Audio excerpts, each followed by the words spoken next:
দেশের সব শ্রেণী পেশার নাগরিকদের পরিবেশ সংরক্ষণে এগিয়ে আসার আহ্বান জানিয়েছেন প্রধান উপদেষ্টা অধ্যাপক ডক্টর মোহাম্মদ ইউনূস। তিনি বলেন, জলাশয়গুলো পলিথিন ও প্লাস্টিকে ভরে গেছে।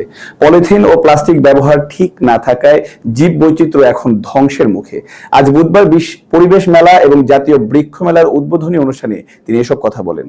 অনুষ্ঠানে স্বাগত বক্তব্য রাখেন পরিবেশ, বন ও জলবায়ু পরিবর্তন বিষয়ক মন্ত্রণালয়ের সচিব ডক্টর ফারহিনা আহমেদ। বিশেষ অতিথি হিসেবে বক্তব্য রাখেন পরিবেশ, বন ও জলবায়ু পরিবর্তন বিষয়ক মন্ত্রণালয় এবং পানি সম্পদ উপদেষ্টা সৈয়দা রিজওয়ানা হাসান। তরুণরা আগামী দিনের ভবিষ্যৎ, তাই পরিবেশ ও জলবায়ু মোকাবেলার কার্যক্রমে তরুণদের এগিয়ে আসতে হবে বলে জানান প্রধান উপদেষ্টা। তিনি বলেন, নদীর তলদেশের মাটির 4 থেকে 5 ফুট নিচেও পলিথিন পাওয়া যাচ্ছে। এটি আমাদের জীব বৈচিত্র্যের জন্য মারাত্মক ক্ষতিকর। পলিথিন বা প্লাস্টিকের ব্যবহার কমাতে হবে। এগুলোর জন্ম আছে কিন্তু শেষ নেই। তিনি আরো বলেন, আমাদের সামনে দৈত্যাকারে হাজির হওয়ার প্রস্তুতি নিচ্ছে জলবায়ু সংকট। সে সংক্রমণ হুঙ্কার দিচ্ছে, হয় আমরা থাকবো, না হয় তোমরা থাকবে। দুজন একসঙ্গে থাকতে পারবো না। সে দিবসকে উপলক্ষ করে আমাদের গাফিলতিগুলো স্মরণ করা। বিসমিল্লাহির রহমানির রহিম। বিশ্ব পরিবেশ দিবস 2025 উপলক্ষে আজকের আয়োজনে উপস্থিত সকলকে আমার শুভেচ্ছা ও সালাম জানাচ্ছি। আসসালামু আলাইকুম। আজকের এই আয়োজন থেকে পরিবেশ মেলা, মাসব্যাপী জাতীয় বৃক্ষরোপণ অভিযান ও বৃক্ষ মেলা 2025 শুরু হতে যাচ্ছে। আমি আশা করি সকল জেলা ও উপজেলা পর্যায়ে বৃক্ষরোপণ ও বৃক্ষ মেলা চলবে এবং উৎসাহের সঙ্গে চলবে। এই বছর বিশ্ব পরিবেশ দিবসের প্রতিপাদ্য হল এন্ডিং প্লাস্টিক পলিউশন। আজকের পৃথিবী নানান রকমের সংকটে জড়িত।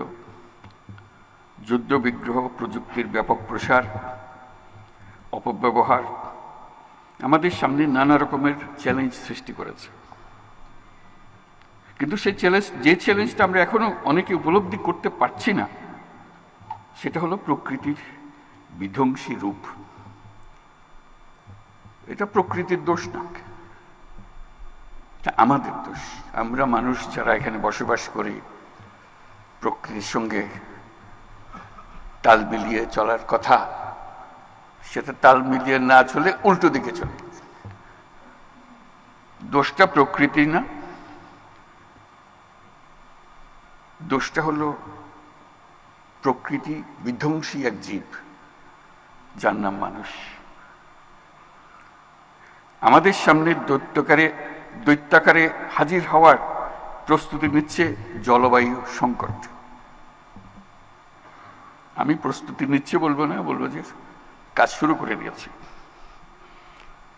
প্লাস্টিকের ব্যবহার পৃথিবীতে 3 ধরনের সংকটকে বাড়িয়ে দিয়েছে: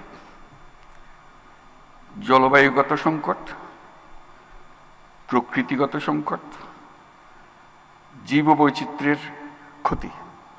এটা শুধু প্লাস্টিকের জন্য, আরো বহু জিনিস আছে। প্লাস্টিক এমন জিনিসে দাঁড়িয়ে গেছে যে ক্রমাগত হুঙ্কার দিচ্ছে, হয় আমরা থাকবো, না হয় তোমরা থাকবে। দুজন একসঙ্গে থাকতে পারবে না, এর জায়গা নেই। এবং তাদের জয়যাত্রা অব্যাহত রয়েছে। তারা দাঁড়িয়ে দাঁড়িয়ে খিলখিল করে হাসি আমাদের অসহায়ত্ব দেখে।